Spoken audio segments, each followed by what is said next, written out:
여러분에겐 내 사람이라고 부를 수 있는 사람이 있습니까?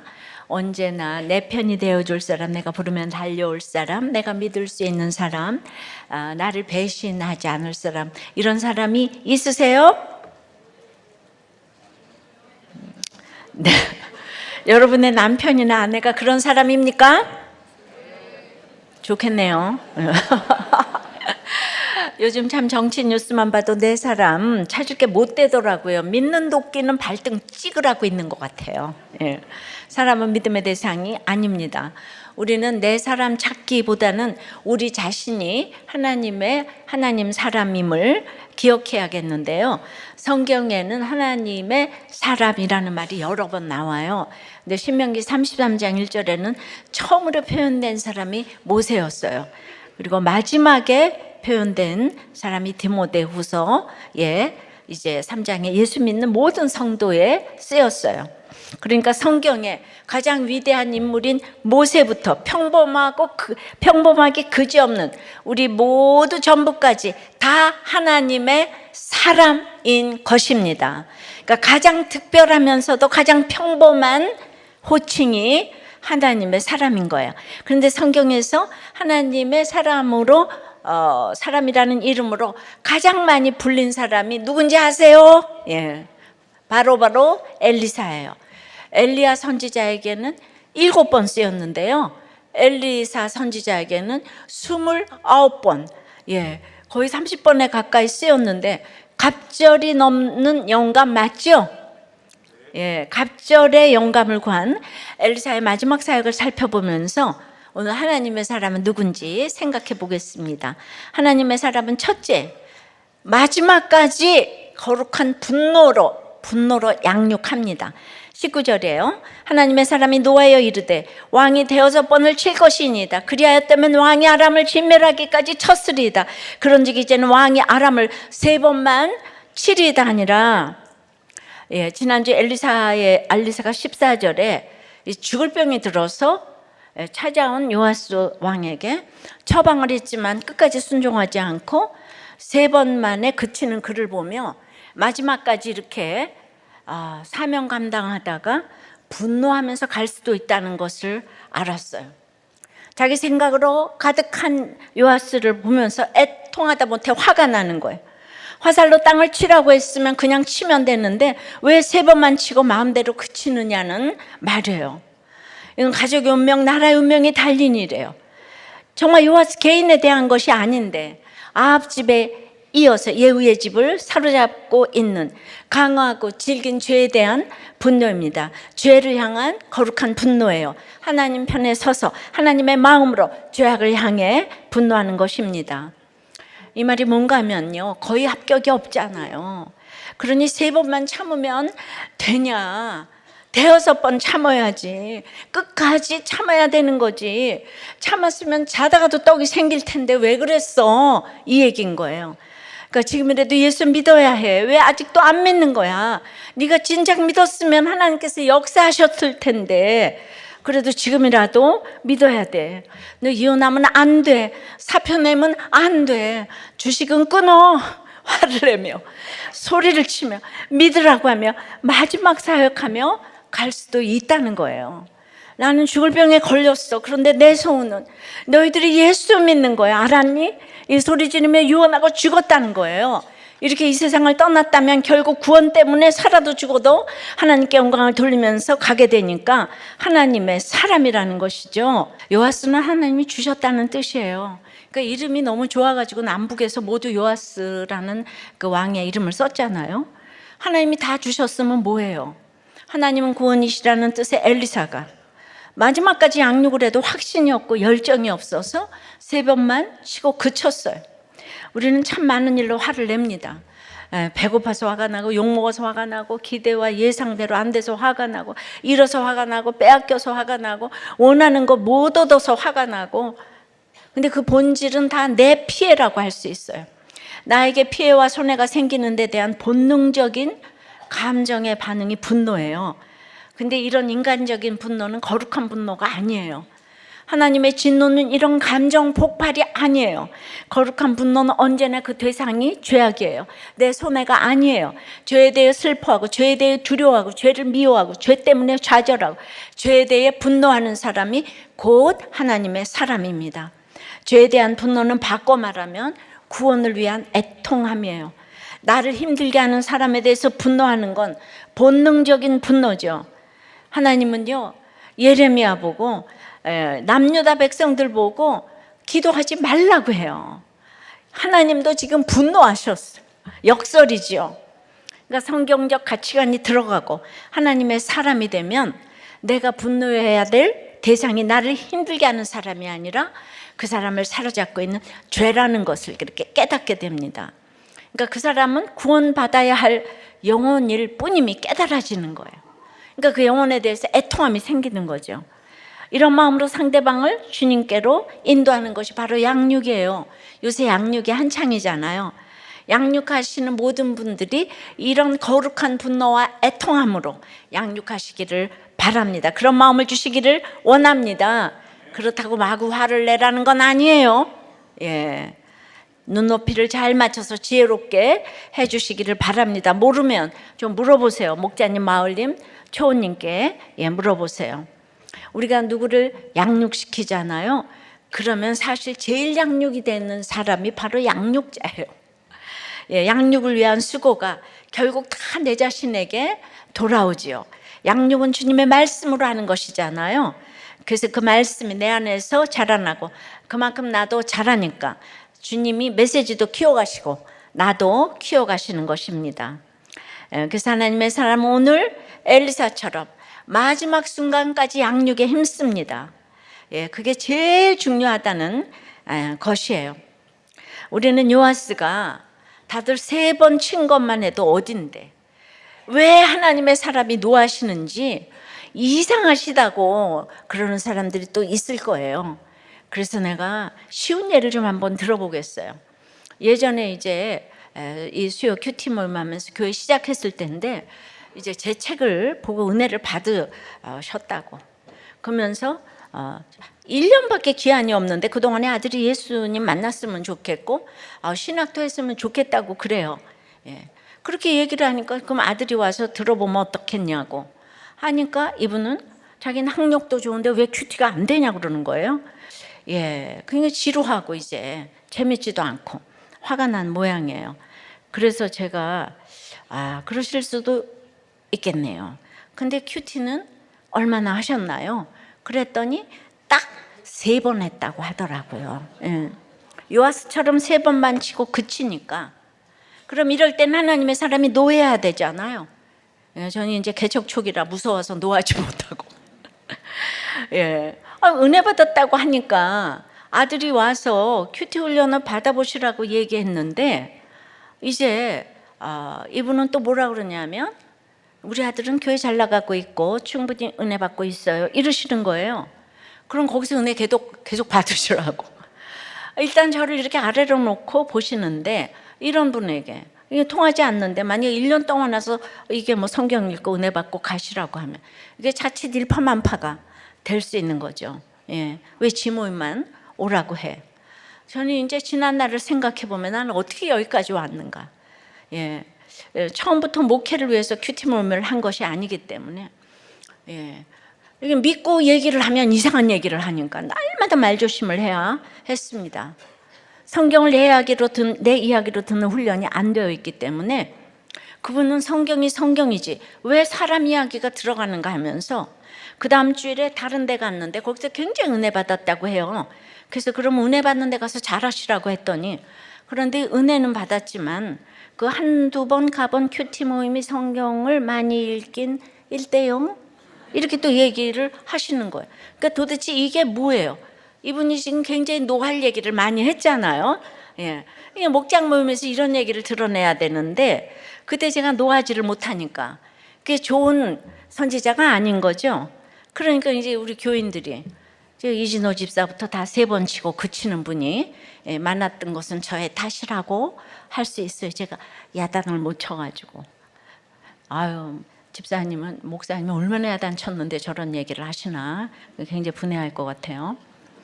지금은 열매가 있고 교회가 있기 때문에 저도 제 편이 있어서 예전보다는 이제 많이 노합니다. 여러분은 죽을 때까지 화를 땅에 치다 가시기 바랍니다. 묵상을 많이 하면 지혜롭게 사람을 좀 대하는 것이 깊어지지 않을까 생각합니다. 적용 질문이에요. 요즘 무슨 일로 누구에 대해 화를 내고 있어요? 죄악에 대한 거룩한 분노예요? 내 손해에 대한 감정적인 분노입니까? 여러분 요새 어떤 양육을 받고 있어요? 그만두려 하지는 않습니까? 거룩한 분노로 끝까지 마치겠습니까? 자, 하나님의 사람은 첫째 뭐예요? 마지막까지 거룩한 분노로 양육을 해요. 그러면 두 번째는 죽어서도 생명의 역사가 일어납니다. 자, 20절에 엘리사가 죽으니 그를 장사하였고 해가 바뀌면 모압 도적 떼들이 그 땅에 온지라. 자, 엘리사가 14절에 죽을 병이 들었어요. 근데 이제 하나님의 사람으로 요아스에게 분노하고 양육하다가 그냥 요아스가 달라지지도 않았는데 그냥 드디어 죽었어요. 엘리사의 마지막 장면입니다. 엘리야와 엘리사는 참 대조적이에요. 엘리야는 하늘에서 뚝 떨어진 것처럼 갑자기 등장해서 세례요한처럼 광야에서 까마귀 공개를 받다가 아합에 맞서 약 20년 동안 불꽃처럼 사역을 했죠. 바알과 아세라 선지자 850명을 불에 태워 죽였잖아요. 죽을 때는 또 어땠어요? 불수레와 불말과 함께 스펙타클하게 하늘로 승천을 했어요. 근데 엘리사는 어떻습니까? 부유한 농장 주인이었고 일하던 중에 엘리야의 부름을 받았어요.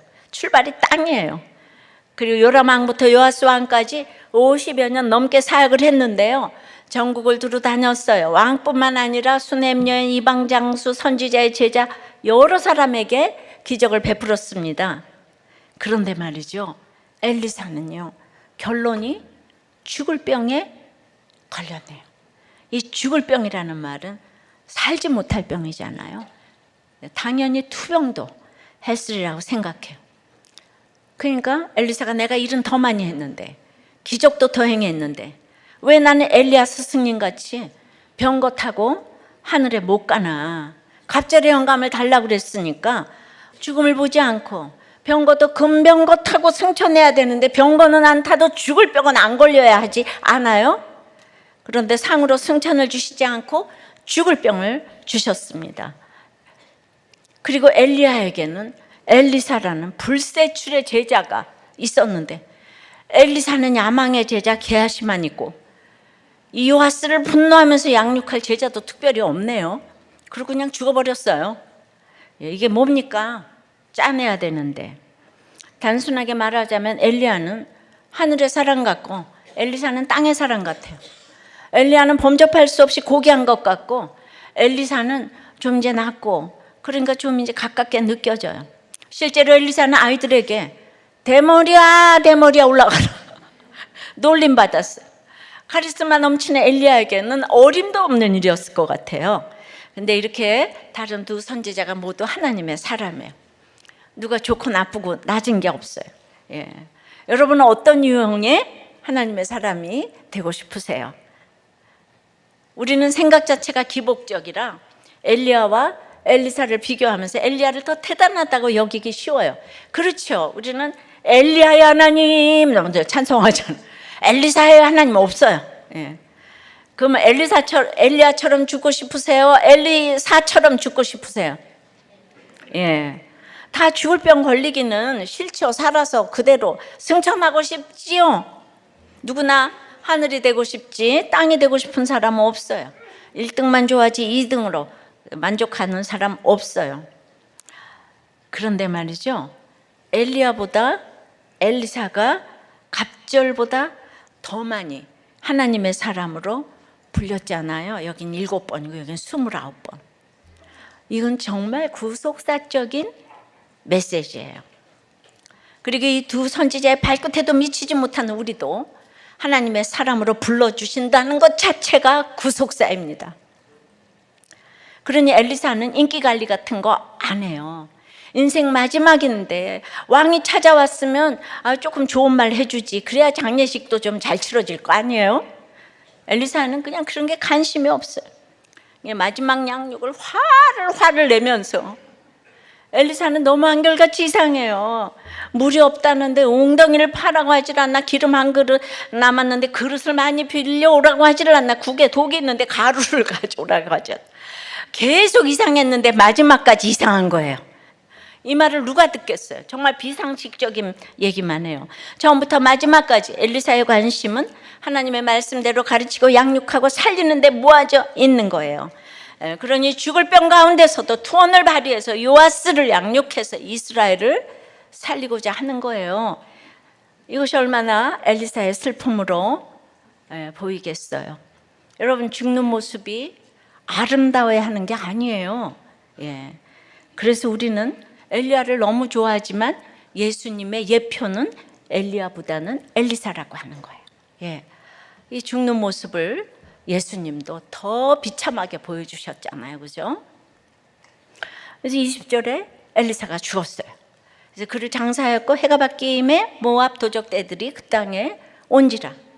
마침 사람을 장사하는 자들이 그 도적대를 보고 그의 시체를 엘리사의 묘실에 들이던지매 시체가 엘리사의 뼈에 닿자 곧 회생하여 일어섰더라.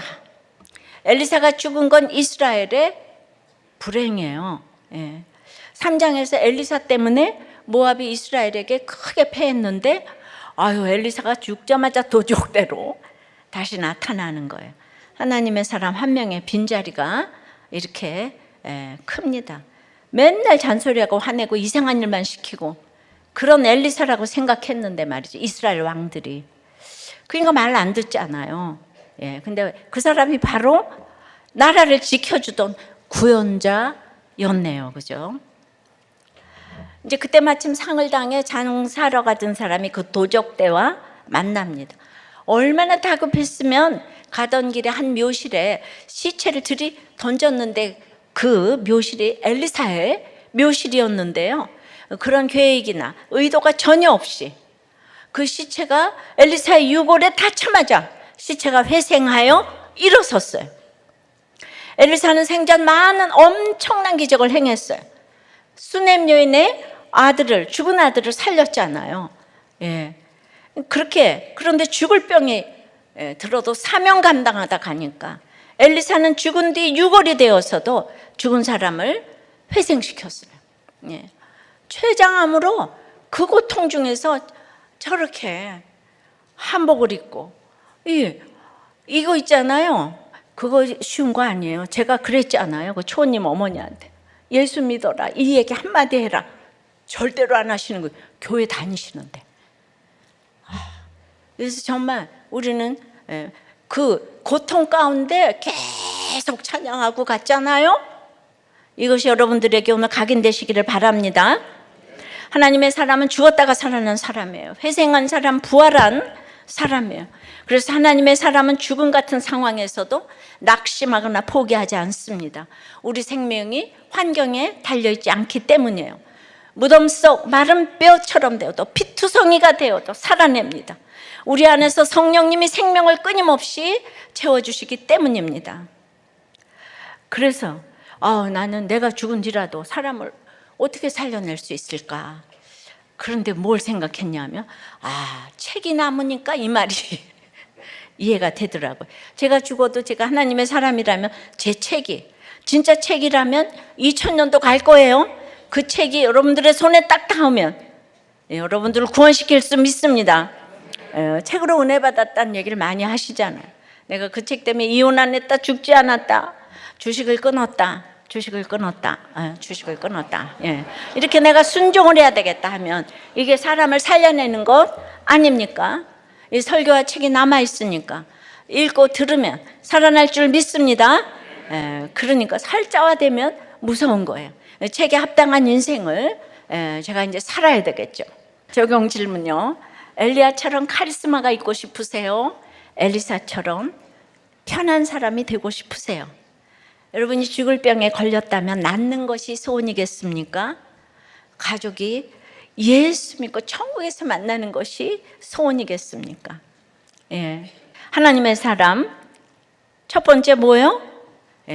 죽을 병 가운데서 이 분노로 양육을 했어요. 두 번째는 그러니까 죽어서도 생명의 역사가 일어나는 거예요. 그럼 세 번째는 언약 때문에 영원한 회복을 누리는 거예요.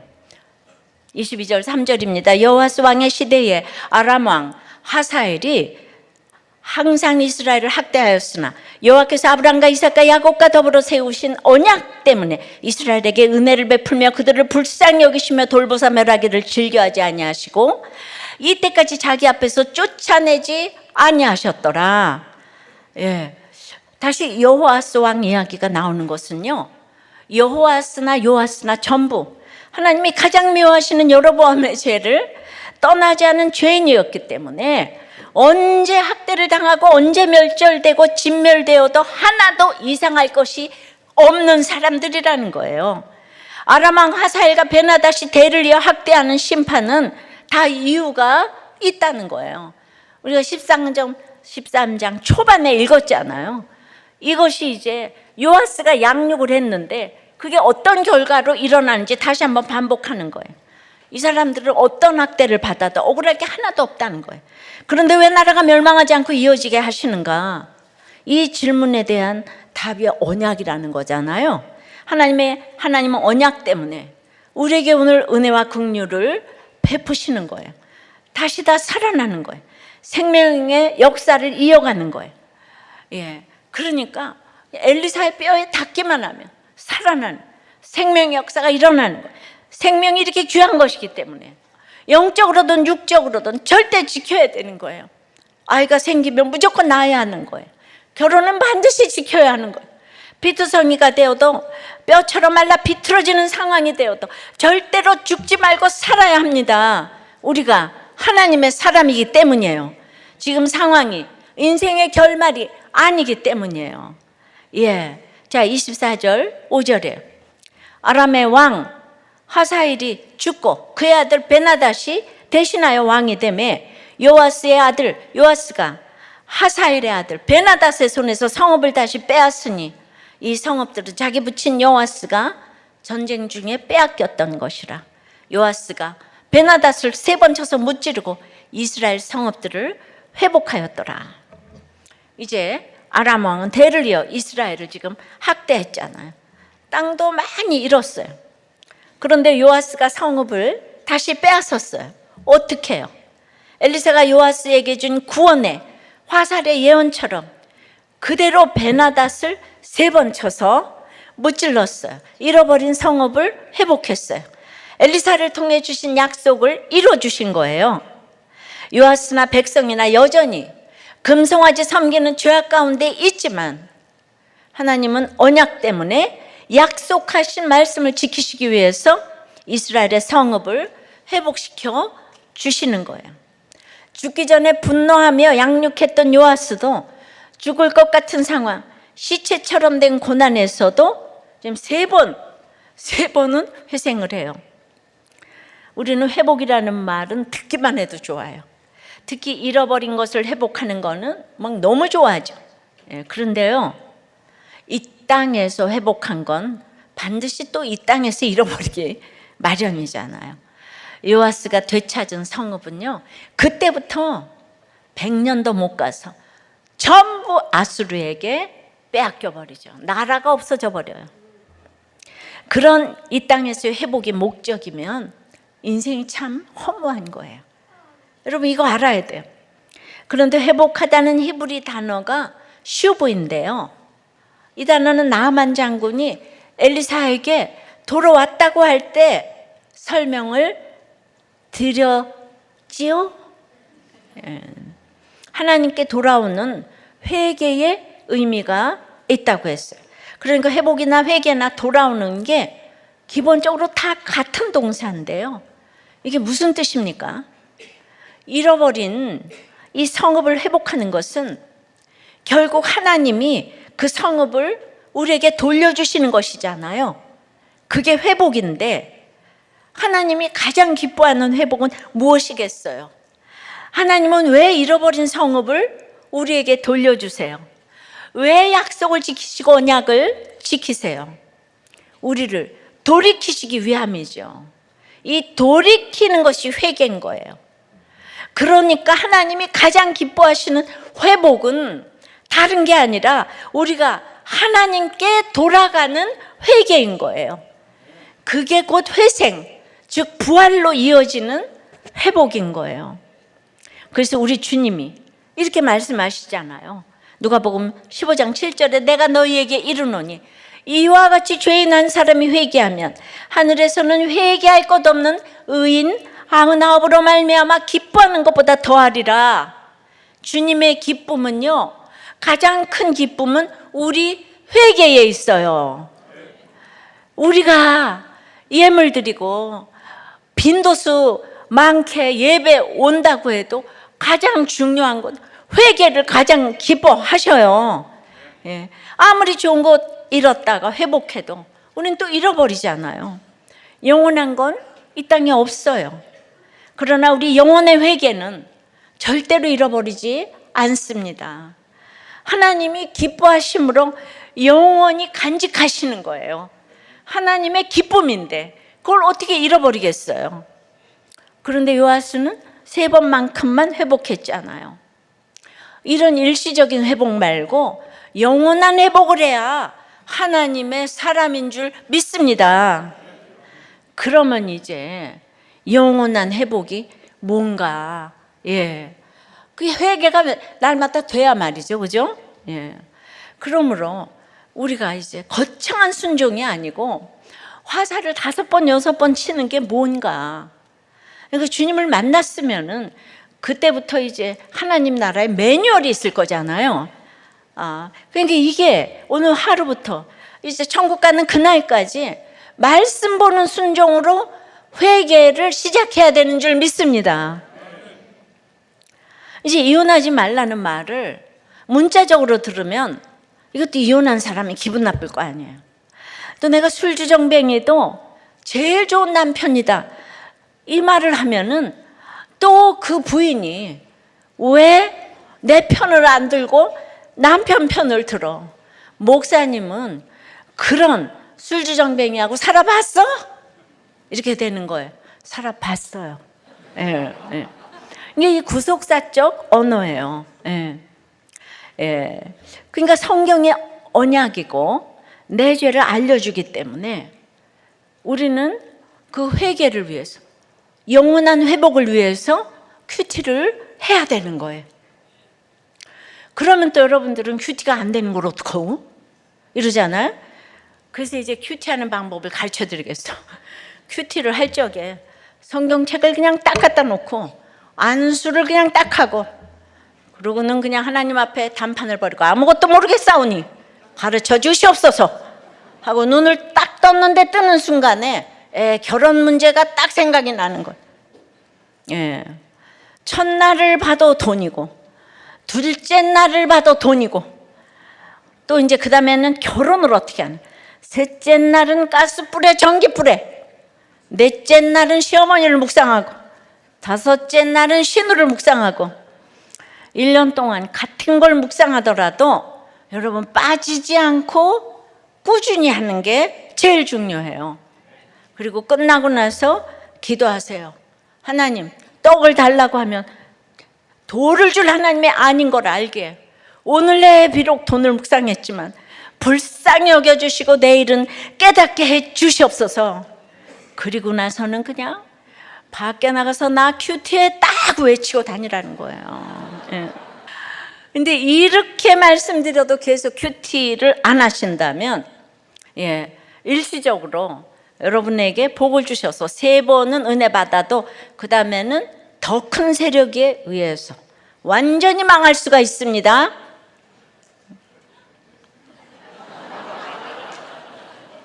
근데 이단에 속한 사람들은 기복이 깔려 있어가지고 이런 게 안 들려요. 그냥 택한 사람들은 이단에가 있을 수가 없어요. 거기는 십자가와 자기 부인을 강조하지 않기 때문에 결국은 기복이 좋아서 거기 있는 거예요. 택자는요, 그 욕심이 많아서 다 이단에 가는 거예요. 성경은 다 애곡과 재앙의 글인데 그게 다 자기 십자가 지는 건데 얼마나 힘들겠어요. 힘든 결혼 생활을 하시는 분들은요, 그만큼 여러분들의 재료가 극상품인 거예요. 수준이 높기 때문에 하나님이 감당할 만한 형벌을 주시는 거예요. 제가 아니 이 모든 걸 갖추고 매 맞고 왜 살아요? 예. 제가 매 맞았다는 것 때문에 은혜 받는 사람이 한둘이 아니에요. 그러니까 뭐 잘난 게 뭐가 있어요? 다 죽으면 썩어질 놈의 몸뚱이고 악하고 음란한 건 똑같은 거죠. 예. 저보고 근데 목사님 어쩜 그렇게 한 번도 빠지지 않고 큐티가 잘 되냐고. 예. 그래서 안 되는 사람 심정을 너무 모른다고. 예. 여러분 환난이 주제가 되고 성경이 교과서가 되고 성령이 스승이 되어 새가는 거예요. 그러니까 환난이 없으면 사실 안 빠져요. 그런데다 성경을 모르면 해석이 안 되고 성령님이 도와주시지 않으면 또 적용이 안 돼. 안 깨달아져. 그러니까 큐티를 하면서 항상 그 깨달음 적용, 이게 우상이구나. 내가 근데 이 우상을 또 하려면 실천 적용을 해야 되잖아요. 그러니까 내가 오늘 쇼핑을 끊어야 되고 그 가게를 가지 말아야 돼. 이런 걸 이렇게 좀 써보시라고. 우리도 교회에서 다 해주시지만 그래도 큐티 안 하는 사람들은 맨날 어렵다 그러니까 내가 이렇게 쉽게 해줘도 안 하는 사람은 어떻게 해요? 예. 택한 사람은요 그래도 이 말을 다 알아들어요. 적어도 지금 이 말 듣고 신경질은 안 내요. 예. 예. 이렇게 하다 보면 갑자기 어느 날 이만한 게 뭐가 하나 들어오기 시작하고 한 구절만 묵상해도 야 내가 그렇게 해야 되겠다. 여로보암의 길이 나왔는데 내가 지금 이제 당근회를 좀 안 가야 되겠네. 뭐 이런 걸 적용하는 거예요. 내가 안목의 정욕이 있지. 그럼 구체적인 적용은 당근이요 싼 게 비지떡이 아니고요. 예, 그게 여러 개 사면 훨씬 비싼 거예요. 예, 그거 다 중독이, 당근 중독이 굉장히 심한 병이더라고요. 예. 그러니까 뭐 하나 적용하면 기뻐서 그 다음날 것이 또 봐지는 거예요. 그렇게 안수하고 보면요 주님은 절대 떡을 달라고 하면 돌을 주는 분이 아닌 거예요. 여러분 내가 하나님 오늘 돈 묵상했어요. 하나님 오늘은 건강 묵상했어요. 그렇게 쓰는데 그 이뻐하지 않겠어요? 그렇게 하는 그 성도를 이뻐하지 않겠어요? 하루도 안 빠지고 해보라고요. 거기다가 그냥 1년 365일 돈 써놔도 이뻐해요. 이거밖에 안 돼요. 그죠? 이게 회개의 구체적인 이 훈련인 거예요. 적용 질문이에요. 나는 일시적인 회복을 바랍니까? 영원한 회복을 바랍니까? 영원한 회복은 회개고 회개의 실체는 날마다 큐티하는 것이란 것이 인정되세요? 회개하는 방법을 가르쳐 주는데 택자는 그래도 경건은 범사에 유익하니까 육체 연습은 약간의 유익이 있지만 경건 이게 경건의 훈련이잖아요. 큐티 훈련이. 그럼 범사에 유익하다 그러잖아요. 해석이 되는 거잖아요. 오프라 윈프리는 5,000명을 인터뷰하면서 알아낸 인생 역전의 3가지 원리가 내가 누구인가, 또 내가 원하는 것이 무엇인가, 항상 올바른 것을 해야 된다. 그럼 내가 누구인가의 답이 오프라 윈프리가 다 얘기. 나는 하나님의 자녀다. 하나님의 사람이다. 이게 최고로 성공하는 1번이래. 하나님의 사람. 내가 원하는 것은 기여할 것을 찾아야 된다. 이거 사명이잖아요. 올바른 거. 당신이 옳도다가 가장 올바른 거죠. 그럼 올바른 걸 하면 올바른 것이 나한테 온다는 거예요. 이렇게 하나님 사람이 되시기를 바라요. 청년부 이 23살 요새 양육 숙제 아빠가 바람을 펴도 이혼하지 않고 있으니까 이 가정 회복에 기회가 있는 것 같아서 이혼은 무슨 일이 있어도 막아야 할 것이 분명하다고 이 청년이 썼어요. 아빠가 외도 사실이 드러나 집을 나가셨을 때 그냥 엄마는 가족 사진 액자를 칼로 찌르고 그냥 우리를 하나도 신경 쓰지 않고 혼자 슬프다고. 첫째 동생은 매일같이 학교를 조퇴하고 교회를 욕하고 하나님을 부정하고 막내는 게임으로 도망치고 나는 엄마가 일 나갔을 때 할 수 없이 동생들 밥을 차려 주었는데 잠만 자면 악몽을 꿔서 소리 지르는 엄마와 분노에 가득 찬 동생과 그리고 나는 내 학비까지 책임져야 하는 이 현실이 너무 벅찼는데 그래도 나까지 무너지면 안 되겠어서 집을 나가지 않고 분노와 슬픔을 억누르며 살았는데 자기 연민에 빠져 살았다는 거예요. 근데 돌탕집탕 설교를 들으니까 재산 때문에 집에 있었던 탕자처럼 사실 내가 있었던 것은 헌신도 아니고 나도 집 나가 갈 곳도 없고 돈도 없으니 어쩔 수 없이 계산적으로 집에 있었다는 것이 깨달아졌대. 이런 거 이렇게 깨닫는 게 참 중요해요. 그리고 다 왜 이렇게 우리 집은 이상한가 했는데 우리 집 식구들이 모두 힘들고 어쩌고 해도 자리를 모두 지켰다는 것이 깨달아졌다는 거예요. 예. 그렇게라도 뭐 게임하고 어쩌고저쩌고 해도 자리 지키면서 목장과 교회에 붙어 있었다는 거예요. 예. 늘 하나님 아버지가 함께하고 계셨음이 느껴져 눈물이 났대요. 그러니까 뭐 주식을 하고 뭐건 교회만 붙어 계세요. 예. 교회를 떠난다 그래요, 여러분. 어쩌려고. 예. 그래서 아빠가 집을 나간 후 처음으로 아빠가 저녁을 먹자는 말에 너무 아빠 얼굴 보는 것조차 싫어서 막 그냥 울면서 가다가 차에서 내렸는데 엄마는 갑자기 아빠를 그렇게 미워하다가 그냥 제일 우선순위가 아빠라고 이래가지고 너무 서러웠다는 거예요. 언제는 그렇게 미워하더니 아빠가 1번 순위다. 예. 그리고 그냥 아빠 대접하는 모습이 막 짜증이 나고 분노를 품었는데 그러니까 이제 엄마의 적용하는 말들이 다 믿기만 하고 그런데 말씀을 들으며 붙어가다 보니까 엄마의 결정과 마음이 이해가 되고 엄마의 노력과 적용들이 대단하고 감사하다고 생각이 된다는 거예요. 저는 집에서 집탕이기 때문에 늘 정죄와 판단, 자기 연민으로 죄를 지었는데 여러분 하나님의 사람은요 정죄를 하는가 안 하는가, 정죄와 판단을 하면 하나님의 사람 아직 아니에요.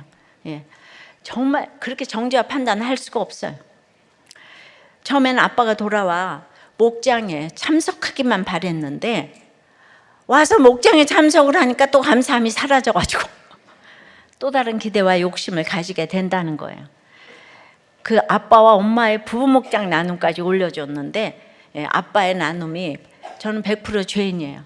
아내가 아침마다 말씀을 묵상하고 자신을 억누르고 이야기하는 것을 느끼지만 그럼에도 불구하고 또 여전히 사소한 것으로 싸운다는 거예요.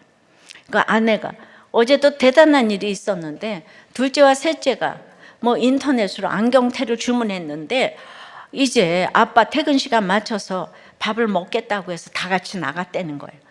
그런데 둘째 셋째가 뒷자리에서 안경테를 뺏어가지고 둘이서 싸우는데 어마어마하게 싸우니까 사과를 해야 되는데 큰 가족 싸움이 일어나가지고 싸우고 일어나서 다 집에 간다고 하고 밥도 못 먹고 다 집으로 이제 갔어요.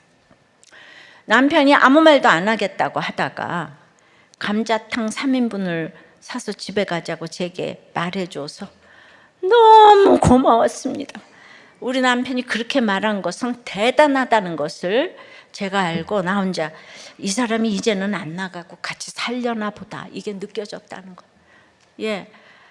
우리는 하나님의 사람은요 이렇게 자녀 눈치 보고 남편 눈치 보고 구원 때문에 아주 그냥 칼날에 물방울처럼 적용하는 것이 하나님의 사람이라는 거예요.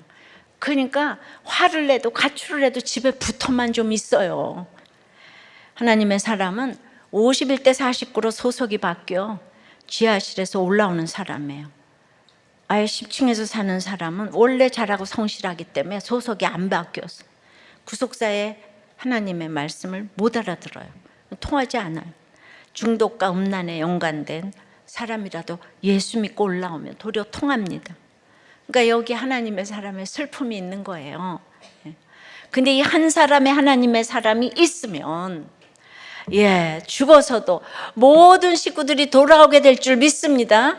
그래서 늘 제가 한 사람을 찾아요. 말씀 맺습니다. 하나님의 사람은 마지막까지 이 분노로 양육을 해요. 분노하다가 양육하다가 그냥 죽어버렸어요. 굉장히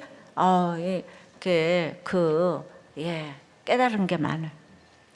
근데 죽어서 생명의 역사가 일어납니다. 그리고 내가 큐티하니 언약 때문에 나는 이 회개로 인해서 영원한 회복을 누린다고 해요. 그래서 우리는 이제 정말 우리는 하나님의 언약 안에 있는 이 축복의 통로에 기도합니다. 지금 오늘 하나님의 사람 엘리사에 대해서 많은 생각을 해보았어요. 50여 년 이렇게 정말 여러 사역을 하고 또 여러 왕들을 양육하면서 한결같이 그 왕들이 여호와 보시기에 악했다고 했어요. 그러니 그 마음에 인간적으로 생각하면 얼마나 피해의식이 많았을까요? 그러나 이렇게 마지막까지 사명을 감당하며 죽을 병에 걸린 것을 보았어요. 하나님은 죽을 병을 상으로 주셨어요. 그러나 그 마지막까지 정말 요아스를 양육하다가 그냥 죽는 엘리사를 보면서 우리의 삶이 대단한 게 아니라 오늘 하루하루 양육하다가 그냥 가는 것임을 또 제가 알게 됐습니다. 주님, 이런 상황이라면 아니 이런 상황이 아니더라도 저는 저에게 당한 일만 봐도 이게 거룩한 분노인지 저의 피해의식과 연민과 이 모든 것 때문에 저는 위장된 이 분노를 많이 했기 때문에 그래서 이제 여러분 중에 아직 들리지 않고 저 때문에 돌아오지 않고 떠나겠다고 하는 분들도 있어요. 주님, 저를 용서해 주세요. 제가 혹시 죽을 병에 걸려도 하나님 자체가 상급이 되고 마지막까지 거룩한 분노로 양육하다 살아도 죽어도 죽은 자를 살리는 엘리사의 뼈가 될 수 있도록 도와주시옵소서. 그러나 정말 돌아오지 않는 많은 분들을 위해서 제가 기도하는데 정말 제가 죽을 병에 걸려야 돌아오는 것입니까? 그러나 오늘 그렇지 않다고 할지라도 나중에 이 기도를 꼭 기억해 주시고 반드시 그 누구도 천국에서 만나는 우리가 될 수 있도록 주의 은혜를 내려 주시옵소서.